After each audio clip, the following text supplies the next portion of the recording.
The first section is on Bayes' theorem. Unfortunately, you don't see this in our textbook. Not in our textbook. Now, and to make it worse, consider this my ego. This is actually not required in our curriculum.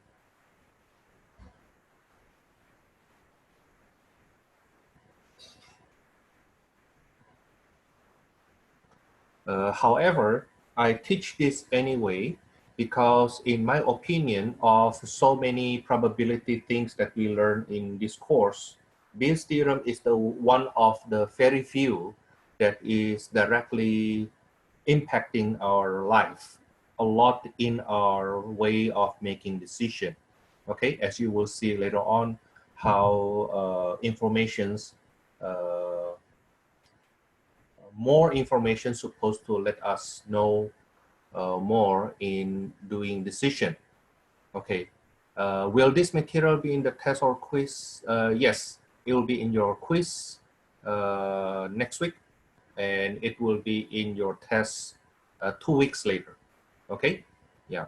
I don't think this material is too hard if it is taught correctly. Of course, if you don't study, everything becomes hard, right? If I try to break this down into more elementary steps, okay, more steps, but hopefully easier to understand. However, our textbook not bringing it up because it's not required in our curriculum. That's one. And even if you go to YouTube and you type Bayes' theorem, plenty of time instructors are actually just use the formulas without explaining further why the formulas look like that. And even those who try to explain why the formula looks like that, it gets too much into technicality. And I have to admit, I myself, when I first learned this Bayes' theorem, I get so discouraged that I just skip it. You know, I just skip it. And it took us a while, me and my class actually realized that this theorem actually very important, not only for passing the class when I took it myself, okay, but it is very, very applicable, okay? Now, the thing is to explain this theorem, let me show you first. Let me show you first what this theorem look like. And I hope you know why it is quite discouraging if you approach that from the theorem. The theorem says the following: the probability that B given A, this is a very general formula, general theorem,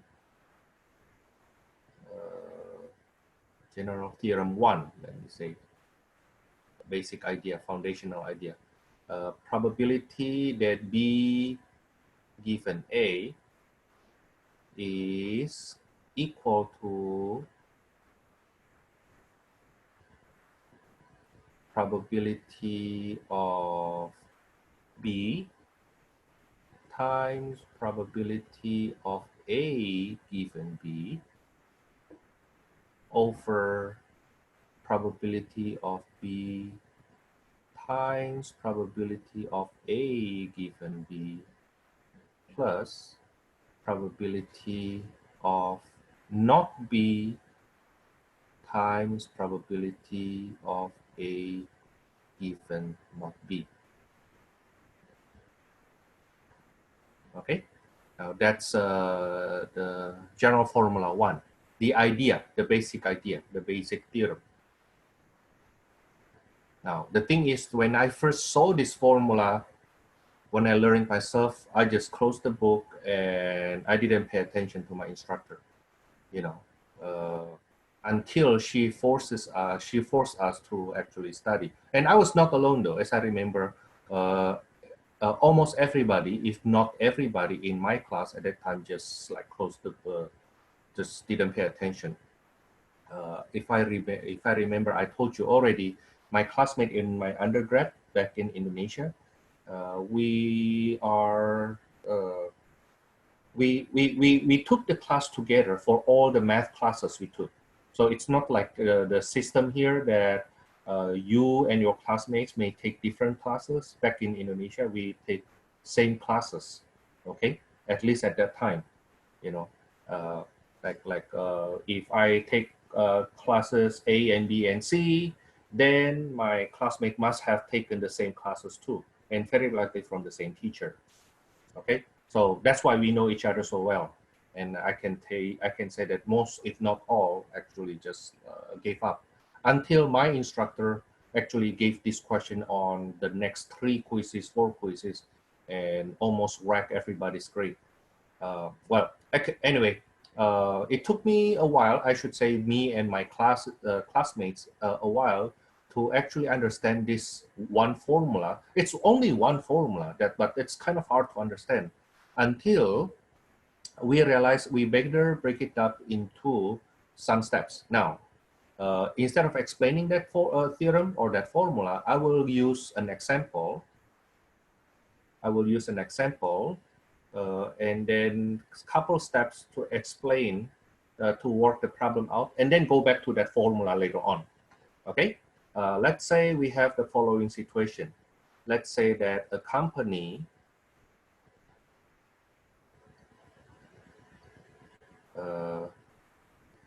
the company's need of let's say paper is supplied by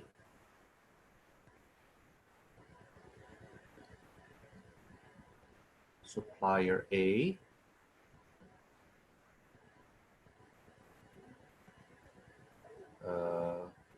at 70%, and supplier B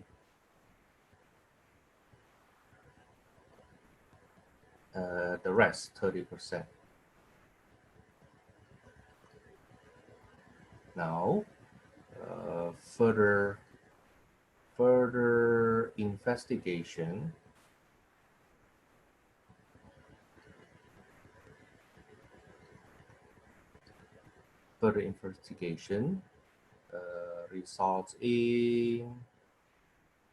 resulted in let's say 4% of paper supplied by A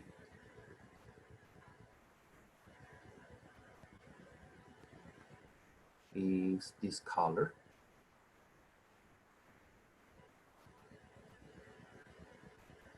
while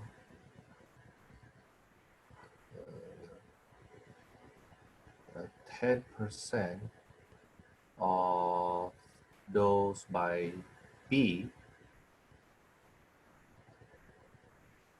is this color.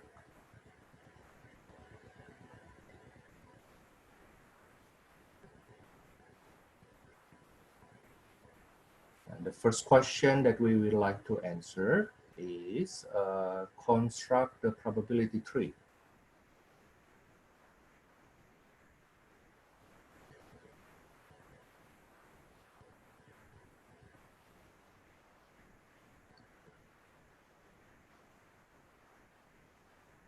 Of this situation.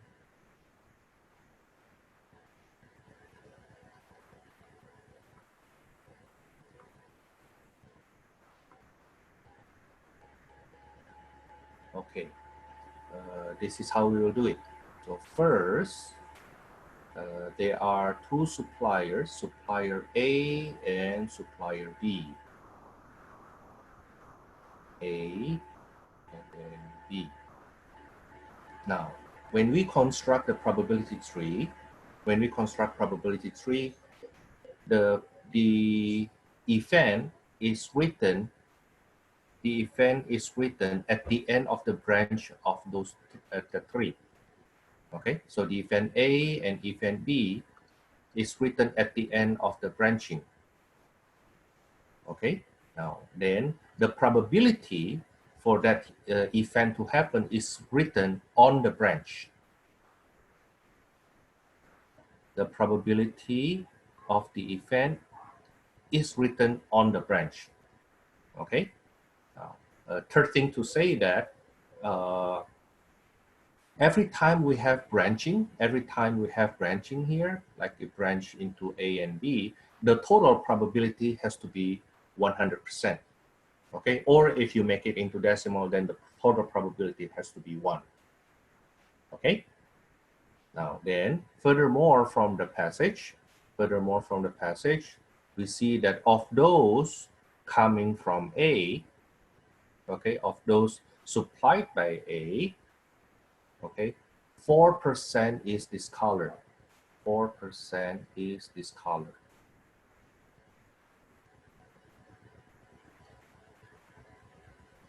Now, if 4% is discolored, can you tell me what percent is not discolored?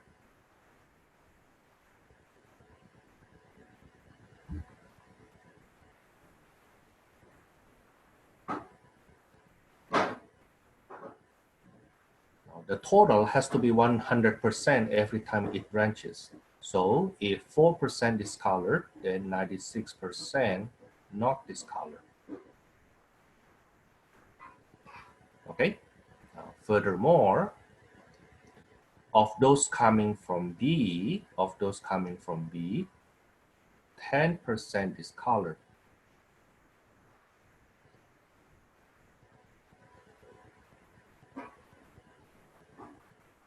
While the rest, which is 90%,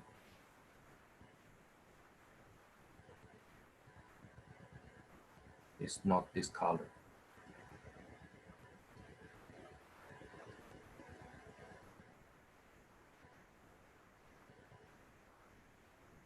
So if we read again the passage we have, actually, then we can say the following, notation-wise: probability that the supply is from A is 70%. Probability that it comes from B is the rest, 30%. Okay, now then, what is that 4%? 4% is the probability that it is discolored, knowing it is from A. Discolored, knowing that it is from A, while part B, discolored, the 10% is probability that it is discolored, knowing that it is from B. Okay, now using these informations that we have here, we built this probability tree.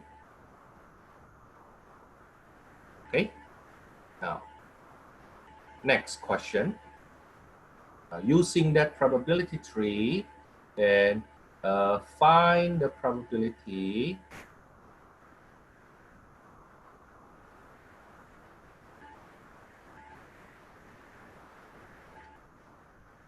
that a randomly selected paper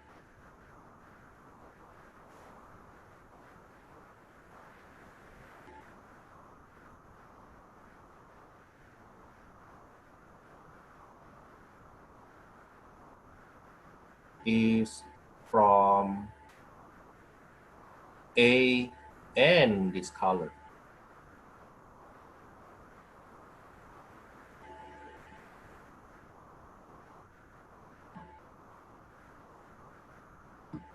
Notation-wise, it's basically find the probability that it is from A and discolored.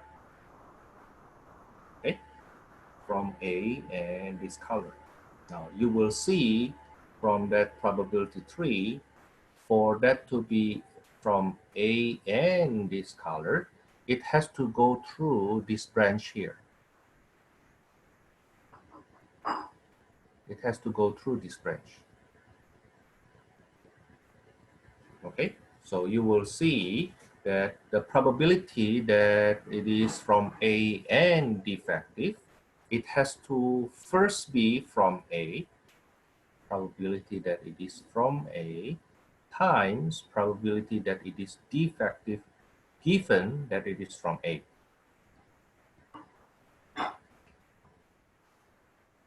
Okay. So first it has to be from A first, and then knowing that it is from A, it is also, I'm sorry, not defective, discolored. Okay. By the way, the formula I just wrote you there actually in line with the old formula we have. Probability that it is defective given from A is equals to the probability of D intersection over probability of the condition.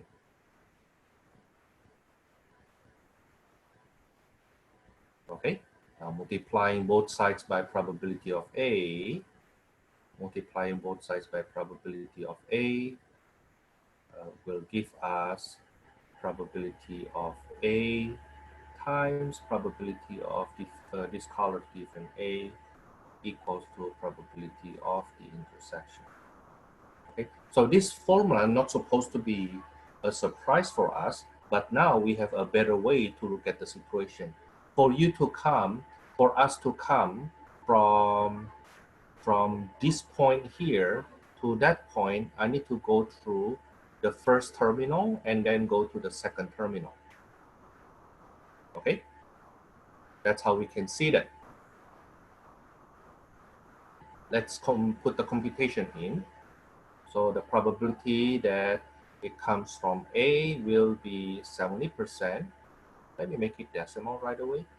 Maybe, oh no. I put it in percentage first. Yeah, put it in percentage first, multiplied by probability that it is discolored, knowing that it is from company A, from supplier A, is 4%. Now then, if you want to convert it to decimal right away, that's fine. I just try to remind you that never compute, especially with multiplication or diffusion, percentage. So if we are multiplying two percentage, okay, I strongly suggest you to convert them to decimal first.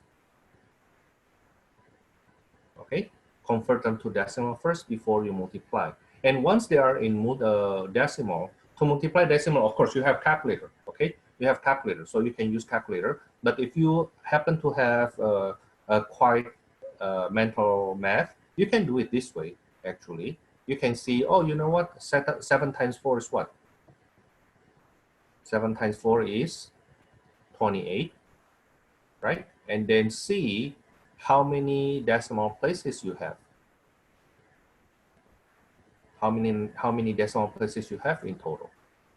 Okay, so 1, 2, 3 decimal places. So I have these 3 decimal places. Okay, and 7 times 4 is 28. Okay, now that's something I'm not supposed to teach you in this class though, but I would like you to actually speed up with your computation.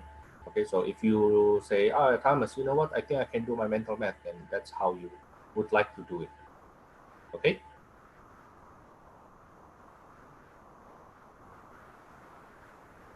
So this is 0.028. Now, let me ask you to find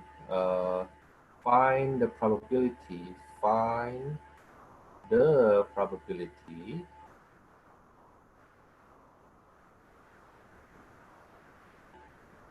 that a randomly selected paper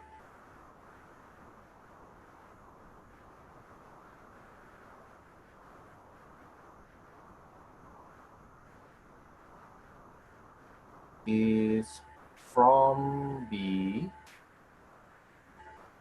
and discolored.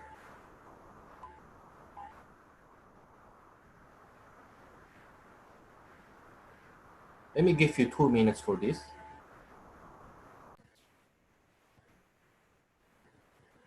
Probability that it is from B and discolored is probability of B times probability that it is discolored given that it is from B, which will be 30% times 10%, which is 0.3 times 0.1, that's 0.03.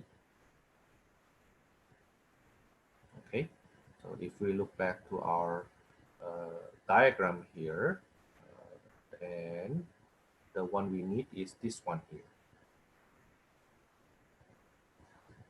Okay, so it has to be going to B, it has to be from supplier B first and then get this color. Okay, so when it comes to the computation, that's what we did. Now, let's see part C. Suppose we already compute those probability from A and this color, probability from B and this color. Then suppose we find the probability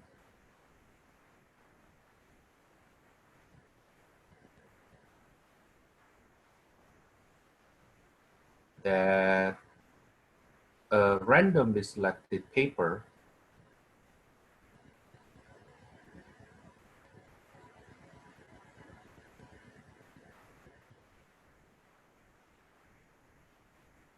is this color.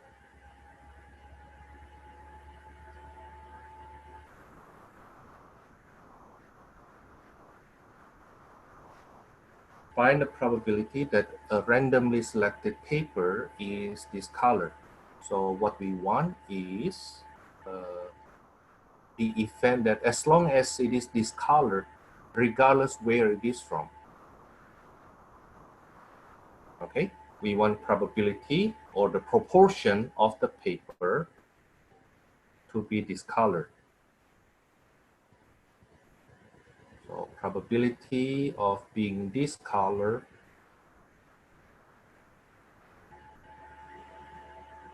must be coming from A and discolored plus probability that it is coming from B and discolored.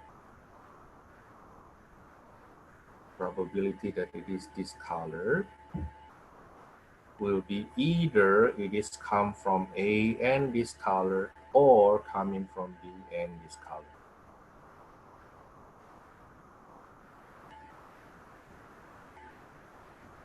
Which we have done in part B. Probability that it comes from A and discolored is 0.028 plus probability comes from B and discolored is 0.03. That will be 0.058.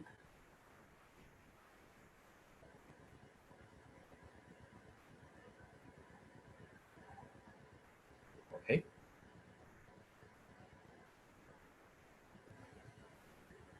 So you can imagine it this way. You can imagine it this way. Let's say this is the pool of all those paper coming to the company.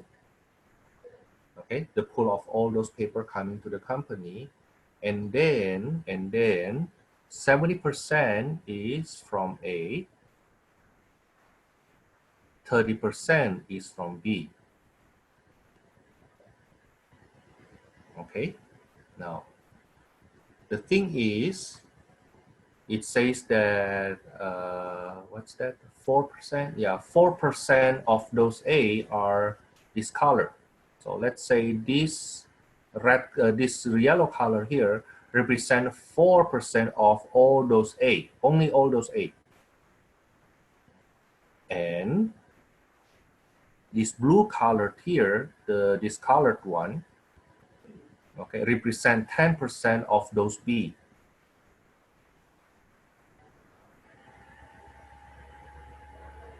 Okay. So from A's point of view, this yellow color here is 4%. But from the whole set point of view, this yellow color here is 0.028. The blue color here is 10% if we see that from B only.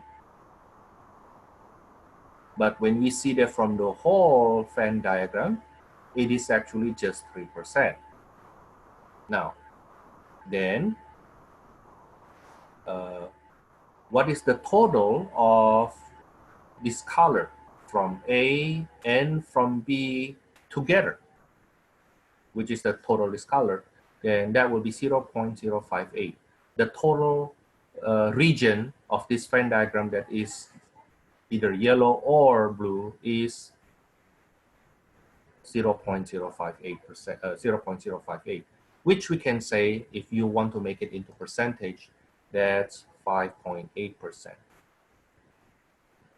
Okay, that's 5.8%. This is 3% here. This is 2.8%. But you notice that this 5.8%, notice that this 5.8% that we get has to be less than the maximum 10%, which is from B, and greater than the minimum 4%, which happens, which is from A. Okay, so the number you get here, the total discolor, has to be kind of quote unquote the average. Okay, not the average of 4 and 10 becomes 7%. No. But we call that weighted average. Okay, weighted average, because the portion of A and the portion of B is not exactly 50-50%. Okay, we have more from A and less from B. Okay, we have more from A and less from B. Now, and then part D. This is the question that Bayes' theorem actually answer part D without going over A, B, C. Okay, so Bayes' theorem try to solve this problem here together with part D in one step instead of breaking it up into 4 steps. Now, what is part D? Part D is find the probability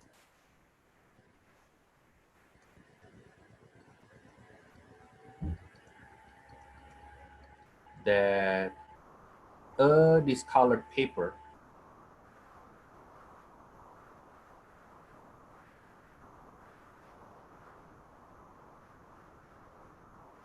is from A.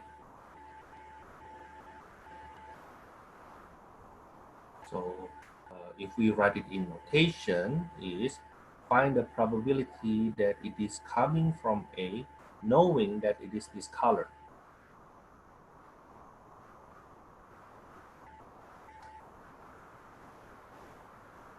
Which, according to conditional probability formula that we learned before, this is probability of A and D divided by the probability of D.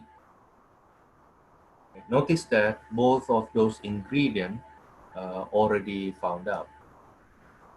We get A intersection D from part B, and then we get the discolored from part C. So this will be 0.028 divided by 0.058.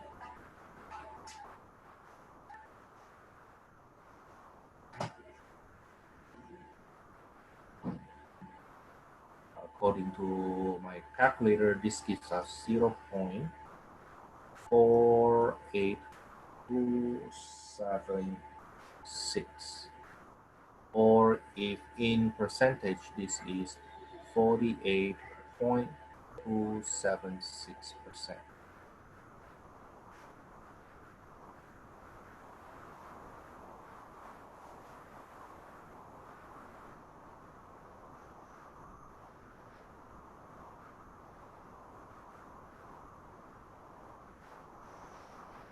Okay. Now those are the computation, but pay attention more into the storyline. The storyline is I need to be able to picture the question first using probability tree. Okay, and then we compute the probability of being discolored by first realizing that there are actually 2 ways to be discolored. first way is from A and then this color. The second way is from B and then this color. Okay, and then when we put them together, we will get the probability of being this color.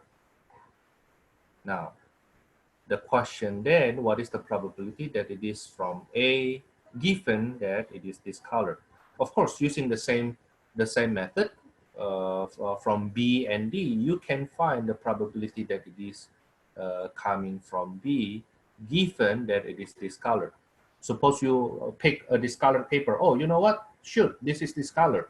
Then what is the probability this paper is actually coming from A? Okay. And to compute that, you will see that's actually 100% minus that 48. But that's probability of B and D over the probability of D. That is 0.03 over 0.058. That would be 0.51724, which is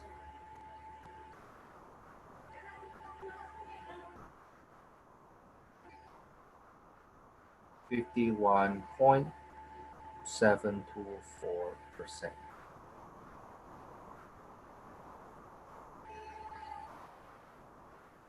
Okay. Now, what is the relationship between what we have done here and that ugly Bayes theorem? Okay, here's the thing. Here's the thing. Going back to the formula.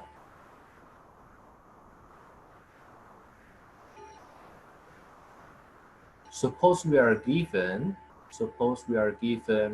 probability of A and probability of B, which is actually probability of not A. Okay, in this case. Also, we are given probability of defective given A, probability of defective given B. And the question is, we reverse either one of these two. Find the probability that it is A given D. Now, then if we work it out, probability of A given D according to the formulas we have learned before, this is probability of A and D plus probability of defective. Now, that's the formula we learned before, though. Okay. Now, the thing is, we didn't have this. We don't have this. This is not given to us. This is not given to us. So I need to go on re-expressing that A and D using what I have. That's probability of A times probability of D given A.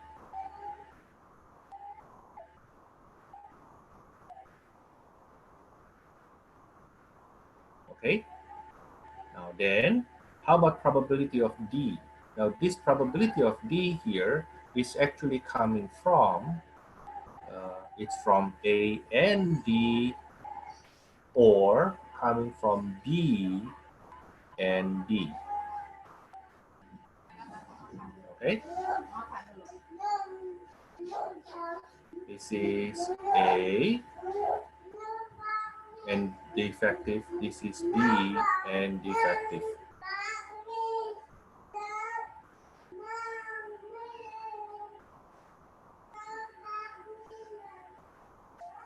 Now then, notice that the yellow one at the bottom is basically the same with what we have on the top. Okay, they are just the same. So I will copy that on the bottom left. So the top one, I will make it the same. I will just copy paste on the top one. But the expression, the yellow expression that I have on the top is the same to the yellow expression I have at the bottom. Now notice that now on the top and on the bottom left, we already have what we, it's on the given. Now, however, the blue part here is equals to probability that it is not A, right? That's the same to probability of not A, but from D. Okay, that guy is the same to this, which I will expand further as probability of A times probability of D given A over probability of A times probability of D given A plus probability of not A times probability of defective given not A. Okay, that's our Bayes theorem. But no, I don't think, well, it's not that I don't think so. Even more, you don't need to memorize this. You don't need to memorize this. You don't need to memorize this. No need, no need. I just try to explain why the procedure that we did up there, even though it's long, it's 4 steps. Okay, it's 4 big steps.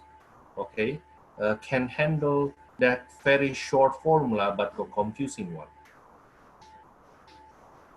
Okay, can handle this formula, even though it's short, it's confusing. Now, I said earlier that I go over this theorem because it's useful for your daily life, because when we see probability further, there's something called Bayesian probability. So prior to this, the probability that I taught you is actually more into conventional probability. Okay, conventional probability, because we say that conventional because it's based on a lot of hypotheses. Okay, one of the big hypotheses that we use is that it has to be, for example, equally likely. Okay, now the thing is, Bayesian school for probability try to incorporate new informations that we get, and knowing more informations supposed to improve our accuracy in predicting probability. Okay, now how do we use this though? I will give you 2 examples. Okay, I will give you 2 examples, and you can easily adjust this to other type of situation. Okay, let me use one example. The first example, this other example is for example, let me see which one I want to use. Let me use this one here. Let me copy paste this thing. I wonder if I can.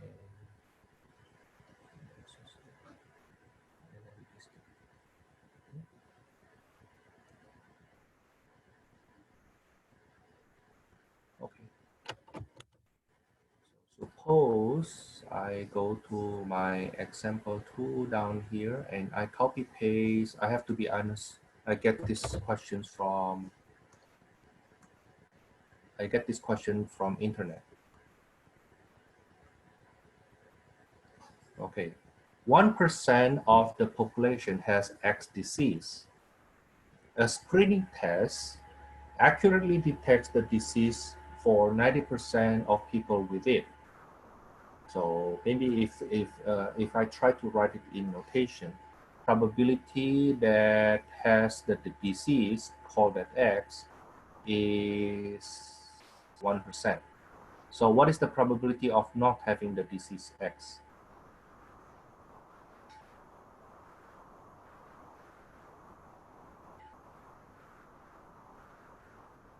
Okay, that's 99%. Okay, actually from there, then we are able to do the first branching already. The first branching will be that having the disease X or not having the disease X. This is 1%, therefore the other branch has to be 99%. Okay, now let's see the second information. A screening test accurately detects the disease for 90% of people with it. So suppose you have the disease X, okay, then you will be tested positive, okay, detect that 99% of the 90% of the time. Okay, so from here, what can you say that if somebody actually have the disease, what is the probability that person will get tested negative?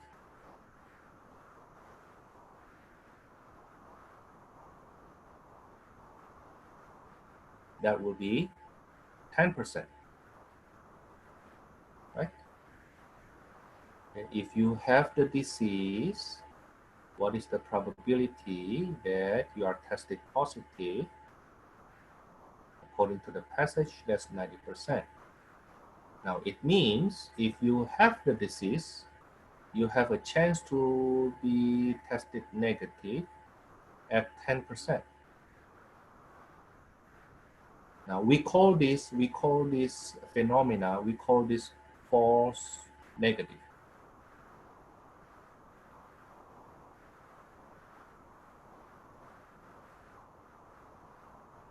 Okay?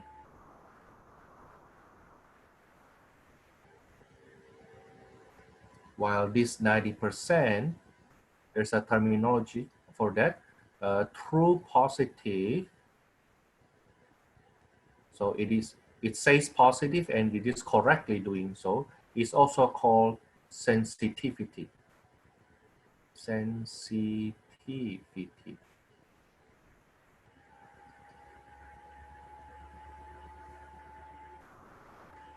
Okay?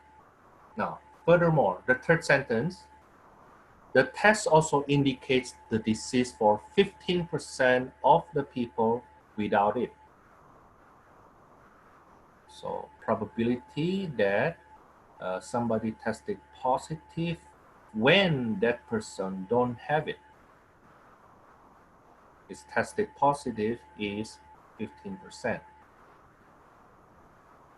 Well, from there then, what is the probability if somebody don't have the disease but using that test, it will be tested negative? That will be what?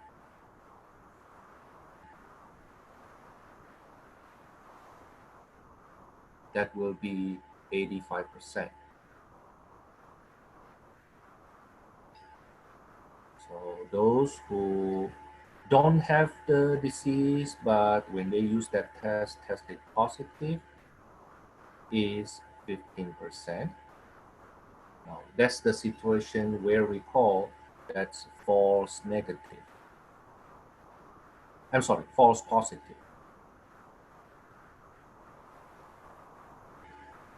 Okay, and then how about the true negative? So that person don't have the disease, and when they use the test, it's also show negative. That will be 85%. Okay. Now the big question is,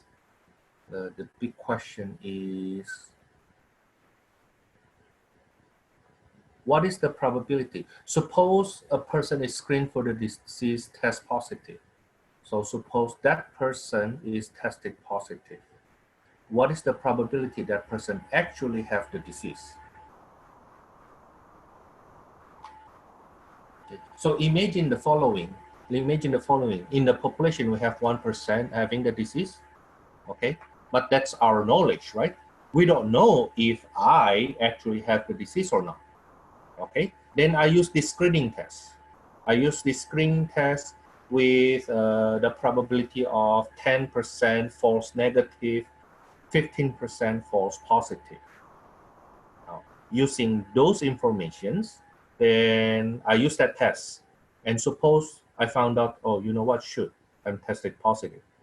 Okay, does it mean I really have this disease? And to put that into the current situation, you can say this disease acts as our COVID. Okay, as our COVID. And suppose we want to run a rapid test.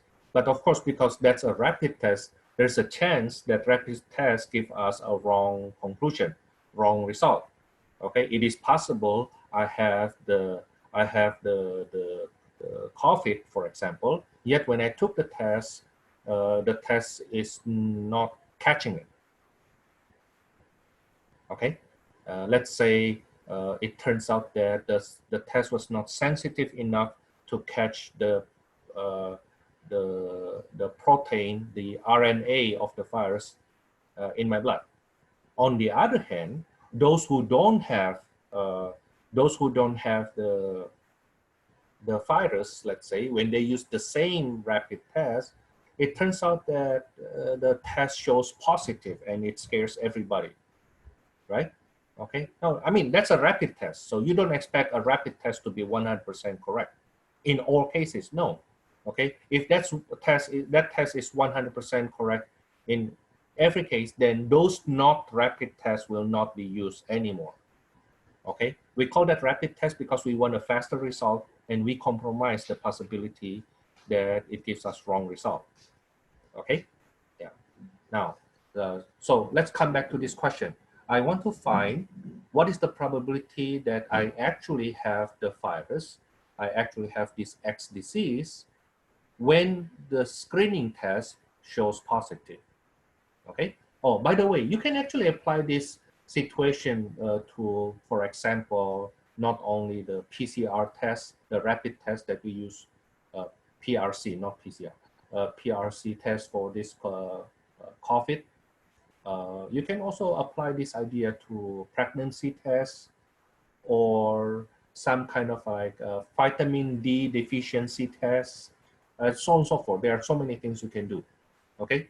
In fact, in my situation, I think I shared with you before that my dad and my brother had nasopharyngeal carcinoma. There's some kind of nasopharynx cancer.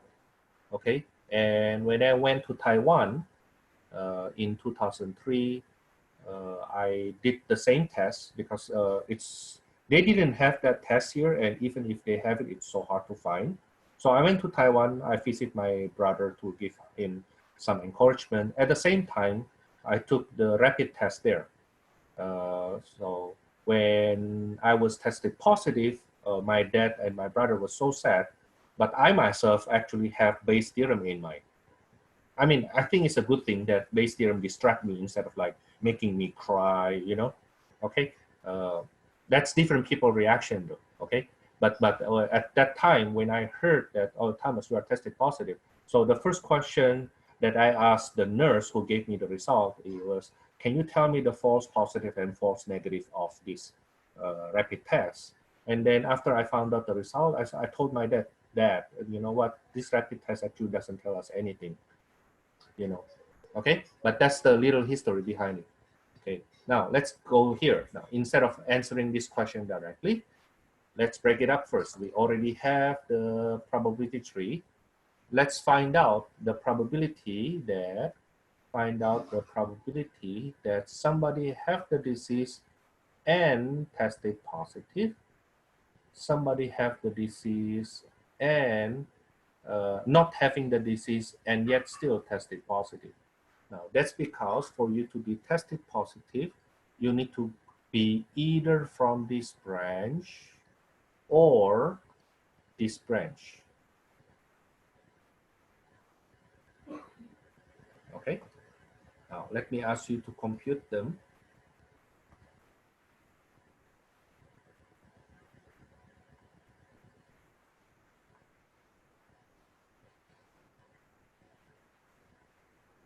That will be probability that it is having the disease and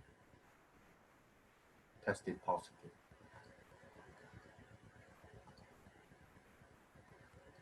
Knowing that person have a disease, tested positive, that will be 1% times 90%. That's 0.01 times 0.9. That's 0.009.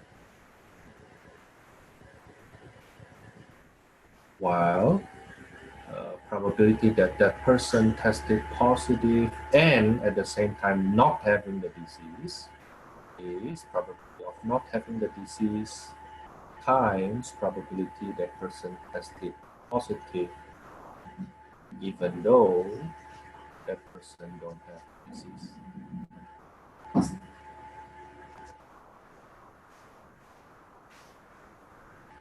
that's 0.99 times 0.15.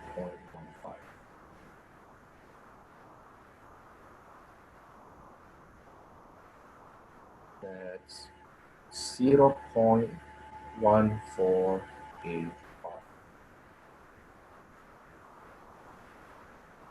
So suppose we do the testing on the whole population. What is the portion of people tested positive, regardless they have the disease or not? Then it will be either having the disease and tested positive, or not having the disease and tested positive.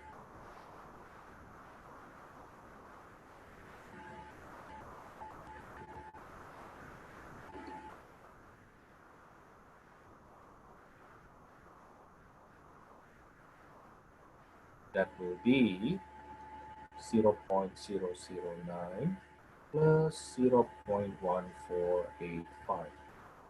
And when I add them, I get 0.1575. So if you test everybody in this population, you will find 15.75% of the population tested positive. Okay, more than 15% of the population tested positive. However, not everybody actually having the disease though. Not everybody have the disease. So suppose Thomas was tested positive. What is the probability that he actually have the disease?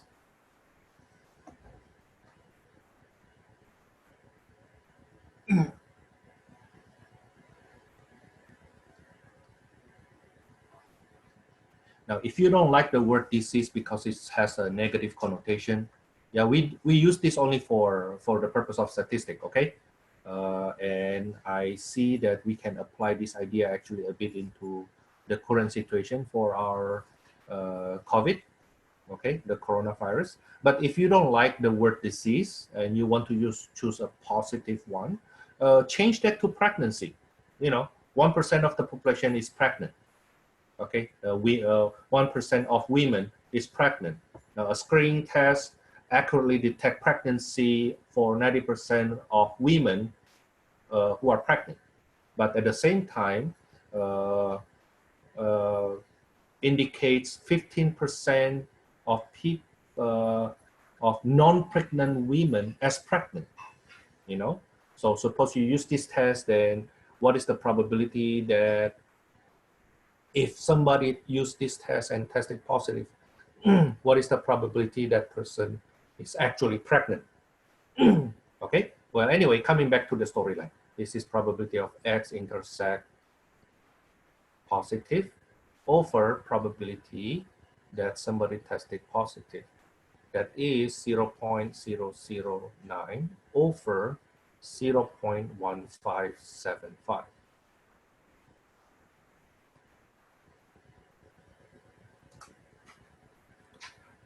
The probability is 0.0574.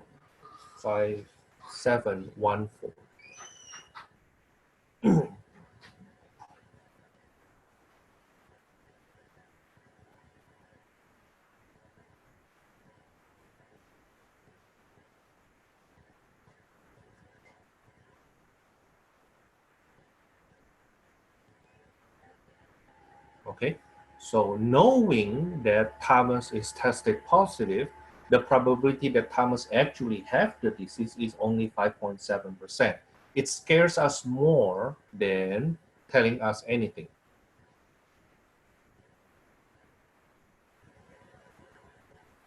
Okay, it scares us more than telling us anything.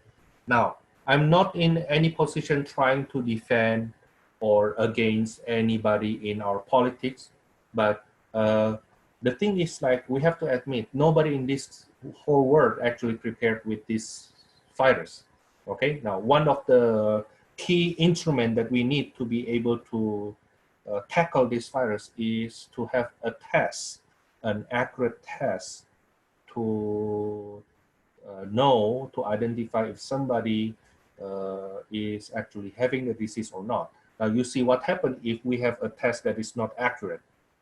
Okay, if you read the news, Canada returned, Canada and Italy, as I know, don't quote me for Italy, but I'm sure for Canada, they return the test they purchased somewhere else because the test was faulty. Okay, now what's the reason they have to return it? Okay, what's the reason they don't want to use it? Because if the result, the accuracy is low, okay, if it's faulty, then that's what we see here, right? Okay, somebody tested positive, okay, but that person, the probability that person actually have the disease is only 5 to even, let's say 5 or 6%. Okay, so of 100 people, getting these tests, of 100 people getting these tests, on average, only 5 or 6 of them actually have this. Okay, of 100 people tested positive using this screening test, only 5 or 6 of them on average actually have the disease. Now you see in that situation, it will scare 93 or 94 of them. I think I should say 94 or 95 of them. Okay, so that's why an accurate test is necessary for us to tackle this disease here, this coronavirus. Okay, for that to happen, while we wait for that to happen, let's stay home. Okay, as much as possible. Now that's one example. Let me give you one more example. This one is an interesting one. In fact, I have some history behind this example, which I don't think I don't need to share with you. Well, I won some money. I won some money gambling with this. Okay, it has something to do with the election we have in 2004. In 2000, I should say 2003. In 2003, we have election, and that was between Bush and Kerry. Okay, here's what happened. Here's what happened. They did some polling. And they found out that from the poll,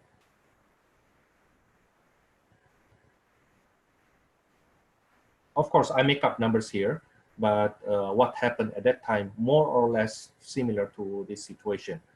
Okay, from the poll,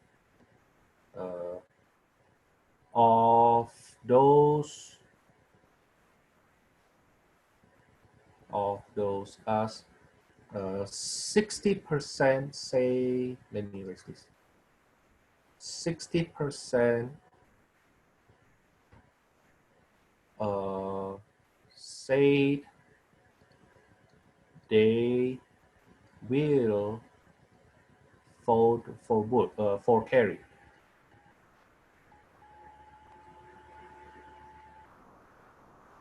And 40% said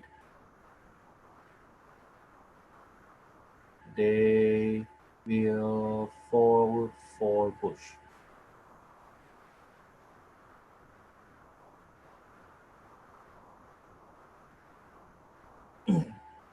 Okay, so according to the poll, okay, Kerry should win by landslide. Okay, more than 10%, more than 10% difference. Okay, in this case, it's 20% difference. So Kerry is supposed to win by landslide. Now, however, when we see further into detail, we found out the following. We found out that only 40%. Now, I don't want to use 40. Let me use another number so that you don't confuse this 40 with that 40. Only 45% of those say will vote for carry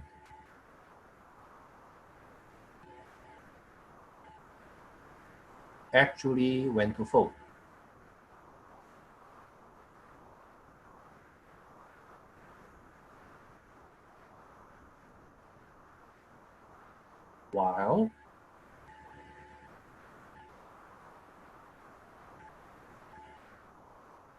While 80% of those say will vote for Bush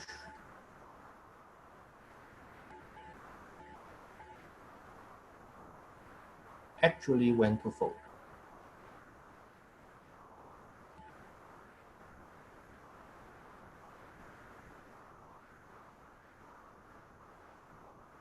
Okay, let me ask you to do this using these informations here. I would like you to do first one, construct the probability tree. Construct the probability tree.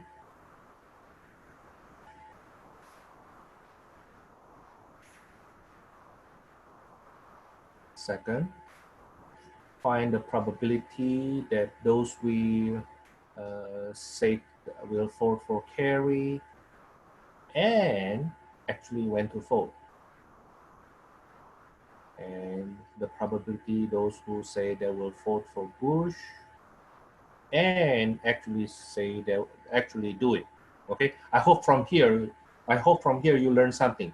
What you say doesn't matter until you act on that. Okay, opinion is cheap. Like somebody asked me earlier, right? What is your opinion about that? That's cheap because I don't need to pay anything. Okay, yeah. But once you actually go to vote, your vote will be counted. Your opinion is not. Okay, that's why even though the poll said that Kerry is supposed to win the election, but the one they count is not from the poll, it is from the votes. Okay, now you will see later on at the end that Bush won the election by our computation here. Okay, and Mr. Obama in the next election learned from that mistake that made by Kerry's campaign, and Mr. Obama was the campaign that actually said that every vote counts. Okay, so it doesn't matter what you say to the pollster, you go to vote. Okay, you go to vote because what? Because every vote counts. Okay, so you will see that later on, it's not only how many people like Kerry. Okay, these people actually also need to go to vote. Okay, I hope you see that. Now, let me ask you to continue later on. Part C, find the probability of those who vote. Okay, of those people, we call this later on in election, we call this the turnout rate. Okay, and then part D, find the probability that they vote for carry knowing they actually went to vote. Okay, so here's what I hope you can see the difference. Okay, the one we have here, they will vote, they will vote. They only say they will vote. They only say they will vote. They only say they will vote, but not every one of them actually do what they say. Okay. Now, when we need to find out who won the election, we have to measure it from those people who vote, and we cannot count those people who don't vote. That's why in some states, the issue of who the accessible to voting place, voting station is important. The issue of who can vote, do you need kind of ID to vote, that becomes a big issue. Okay, in some states. I think in our states we are fine. Well, anyway, I'm not going into the politics, but I'm telling you that it is actually one of the issue when it comes to election everywhere, not only in America, in other countries too, including Indonesia. Okay, now let me give you 5 minutes to do this problem. Okay, do the probability tree, maybe 5 to 7 minutes to do this. Okay, start now. Okay, I assume you already do most of that. Let me start working on that. You can continue on your work and then check it with my work here.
For part C, the portion of people going to vote is 0.59 or 59%. We also call that turnout rate.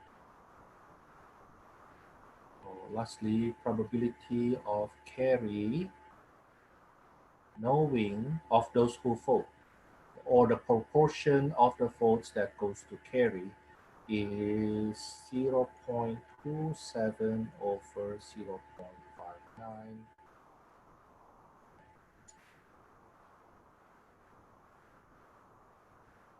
0.45763, or approximately 45% or 46%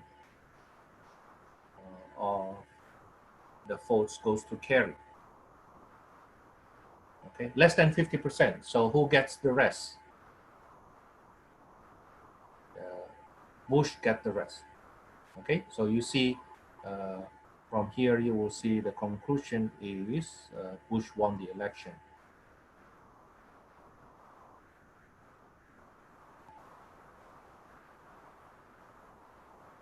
Even though according to the poll, oops, here, according to the poll, Bush supposed to lose landslide. Okay, but you see the issue here that those people who say that they will go to vote, they will vote for Kerry. Okay, less than half of them went to vote. While those people who say that they will vote for Bush, most of them actually went to vote. Okay, so when it comes to election, it's not only about those who you will vote for, but also will you actually go to vote. You know, if you don't go to vote, then I'm not supposed to put you in my poll. Okay, uh, I knew that this could be a problem at that time. So in 2003, uh, I said that in 2003 we have this situation here. But before we knew the outcome, I know that we may have an issue already, because I get a call from a pollster, and that person asked me right away, "Who will you vote for?" I say I cannot vote because at the time I was not a citizen yet. Okay, so but who will you vote? I said, well, you cannot use my whatever I say right now. Will actually make your polling result becomes biased. Okay, so knowing that they ask who you will vote for without asking if they can go to vote, will you actually go to vote? You know, make the result becomes biased. That's why when we have the assignment in class, okay, can you predict who win the election? I actually did this kind of technique at that time. Okay. Well, anyway, it's not about politics. It's not about who get elected. It's about how to win an election. Okay. You need people, a lot of people side with you, but also make sure those are people who can go to vote. Okay. You need to increase. Now, not only those people who can vote, like citizen or not citizen, but also those people who are willing to spend their time, takes their time away to go to vote. Okay, and of course, the campaign also will try to make sure those people who wants to vote for your campaign actually have easy time to go to vote. Okay, so a lot of things put together though. Okay, a lot of things put together. Now, I hope if you are in, for example, in political, going to politics later on, or running for office, be aware with this. Okay, be aware with this. Now, that's for example 3. Let's do one more example. I like this part here because we can apply that everywhere. And actually into medicine, as you saw earlier, that it's applicable to our current situation. Or at the end of this, toward the end of this year, we have presidential election again. Okay, yeah. Our presidential election here is decided by using electoral college method.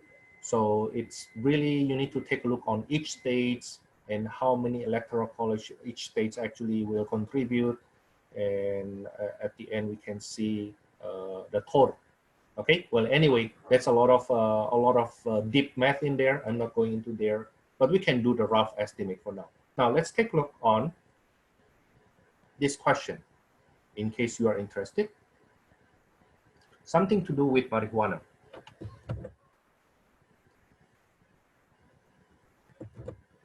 This is example 4.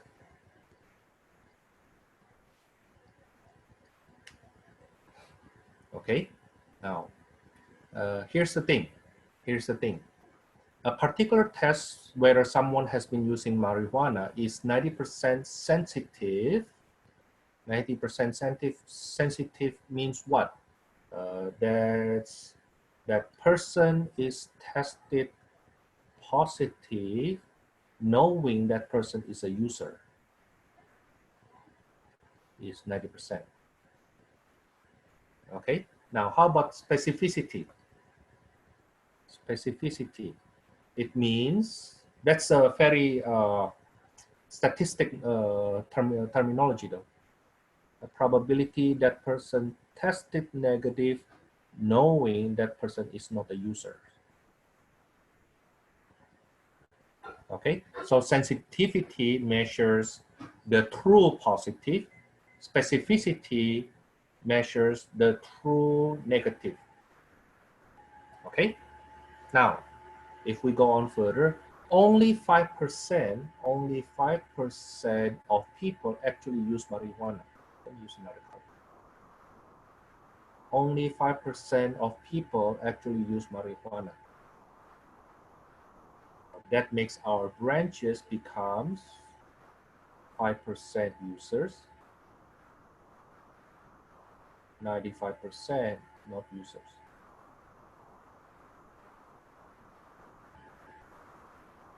Okay, it's 90% sensitive, so 90% users will be tested positive, and 80% specific means 80% of non-users will be tested negative.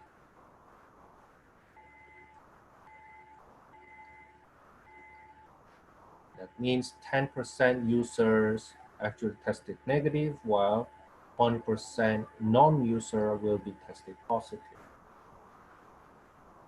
The question is, which is actually question part D right away, find the probability that those tested positive actually a user.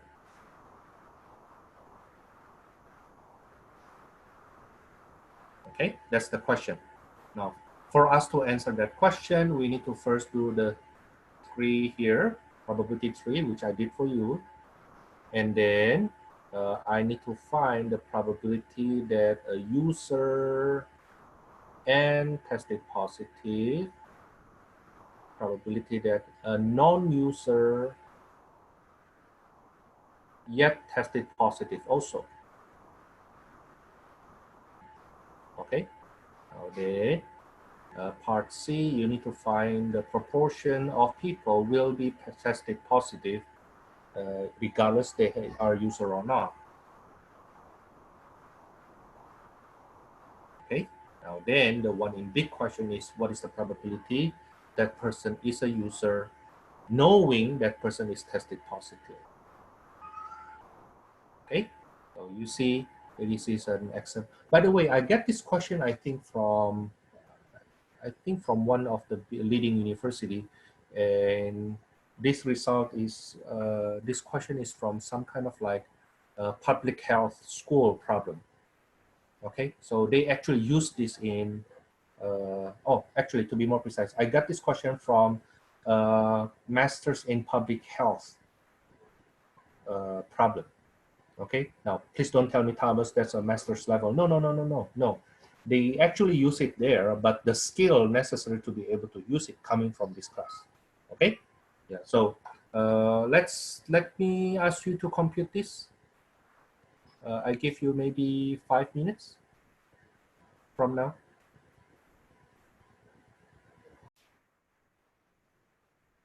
Okay, let's start. Part A is done. Part B. Probability of user being a user and tested positive will be 5% times 90%. That's 45%, as I know. No, not 45%, 4.5%. See, I tried to do it fast, I skip steps, I almost get it wrong. Probability of non-user yet tested positive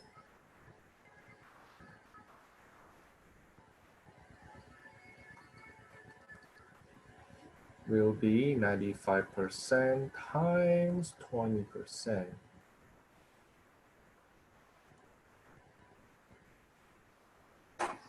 That's 19%.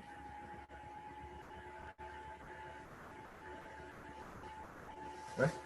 Okay, so part C, probability that somebody will be tested positive will be that 4.5% plus 19%, which is 23.5%. Now we are ready to answer part D, the main question.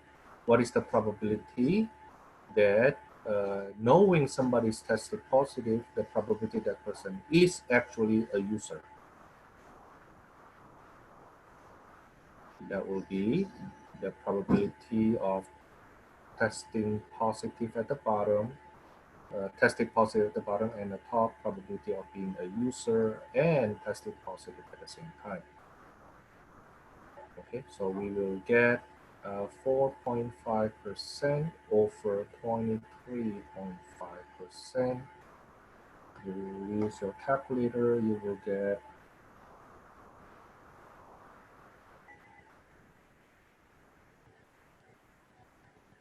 19 point.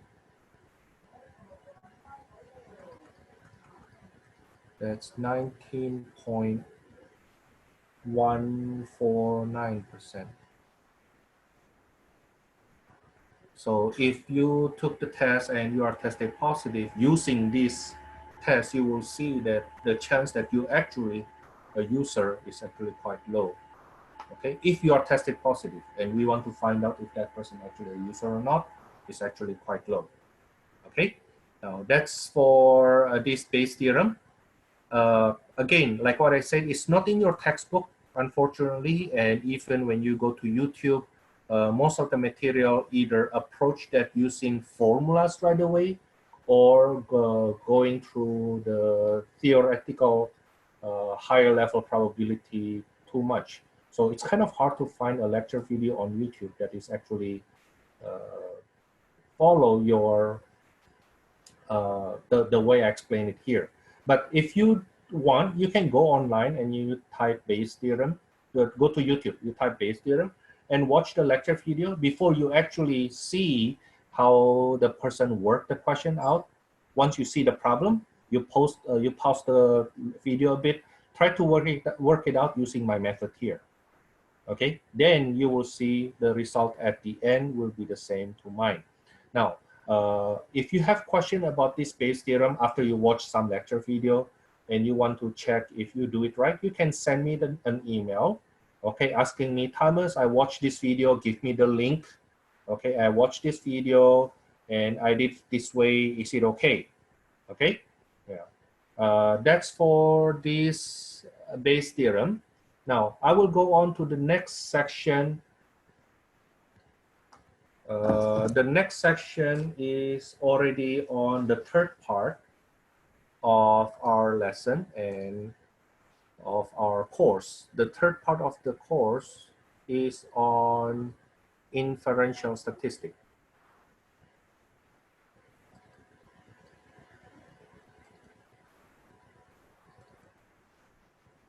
This is the statistic that we use to make decision. Okay, in this inferential statistic, we will talk about chapter 7, chapter 8, and chapter 9. Okay, chapter 7 is on confidence interval.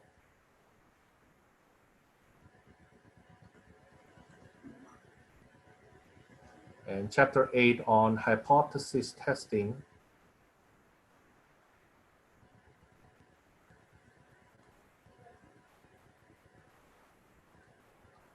On one parameter. And chapter 9 will be hypothesis testing on two parameters. Of course, with the time I have here, it's not enough for me to explain the whole confidence interval, even only one section.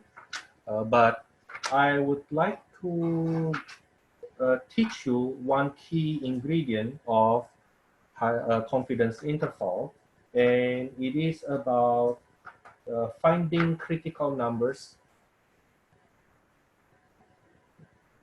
Finding critical numbers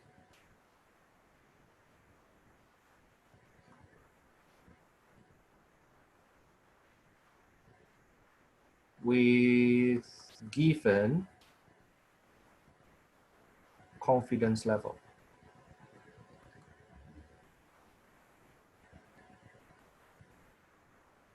Okay. At first, we will assume we will work with a normal distribution.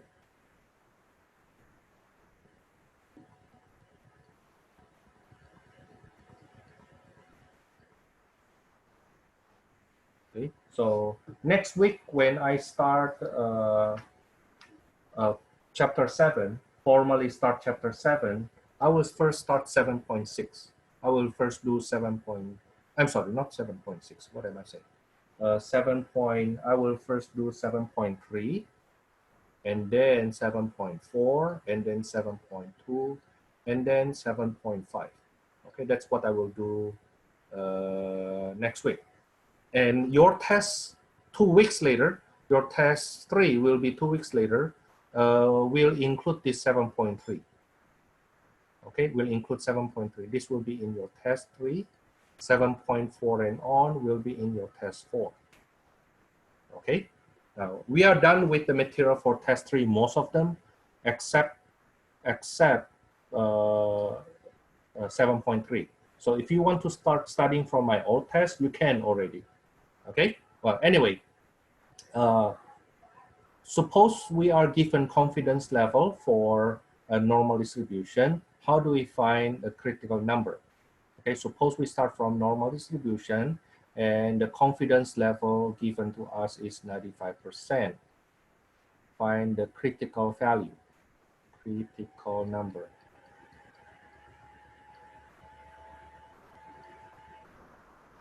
Because it is normal distribution, it is usually denoted by Z subscript C for critical value for normal distribution. Now, what does it mean? It means the following. Suppose I have a normal distribution. Suppose I have standard normal distribution. Okay. We want to find the critical number here, such that the area in the middle is 95%.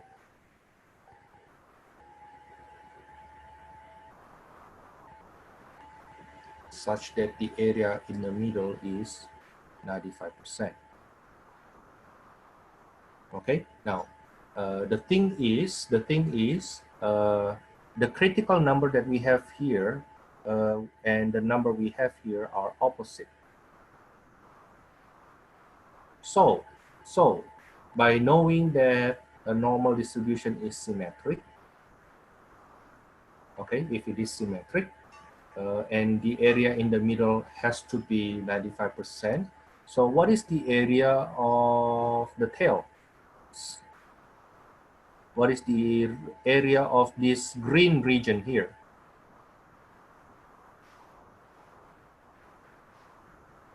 The total should be 5%, is it right? Okay, the total should be 5%. And what is the area for each one of them? This one will be 2.5%. And this one also 2.5%. Are you with me? The total 5% coming from 100% minus 95%. Okay? Now that 5% then being shared by two tails. Now then we want to find what is the critical value Z here. We want to find what is this Z. Now, but for us to find that, then we need to figure out what is total area to the left of that critical number. What is the total area to the left of that critical number? That 2.5% plus 95%. You see that? The 2.5%, one of the tail, and the 95% in the middle. Okay, so the area to the left should be 97.5%. Now, therefore, how do we find the critical value? The critical value will be inverse norm of 0.975, comma 0, comma 1, because that's standard normal distribution. Okay, now go ahead, use your calculator to compute this. We did this last week.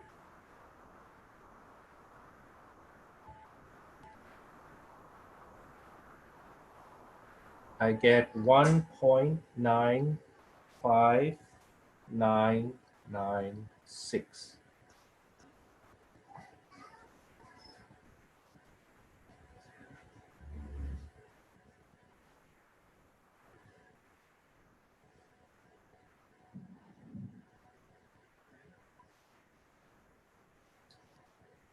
Okay, now that's for this one. I'm actually done, but let's do one or two more examples.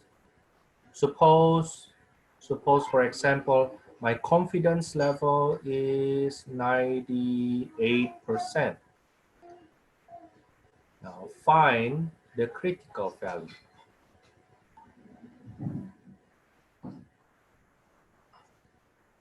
So the way you approach that, you imagine, okay, I need 98% to be in the middle, right? I need 98% to be in the middle. So what is the area of each tail?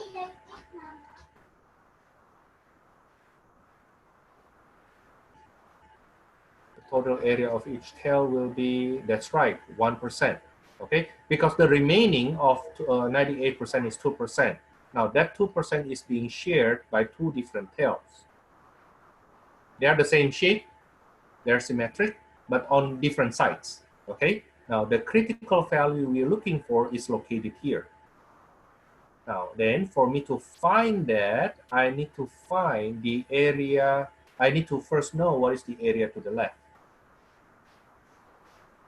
Now, the area to the left is 1% plus that 98%, right? That's 99%. Okay. Now, therefore, the critical value will be inverse norm of 99%. Of course, the mean is 0. Standard deviation is 1 because that's standard normal.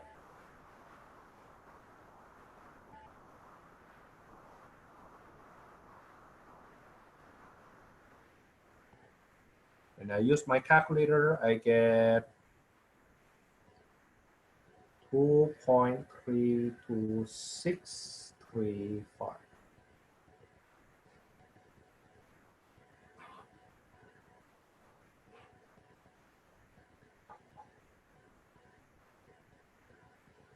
Okay, your turn. I hope this is simple enough. Okay, I hope this is simple enough. Your turn. I would like you to find if the confidence level is, let's say, 90%. Find the critical value.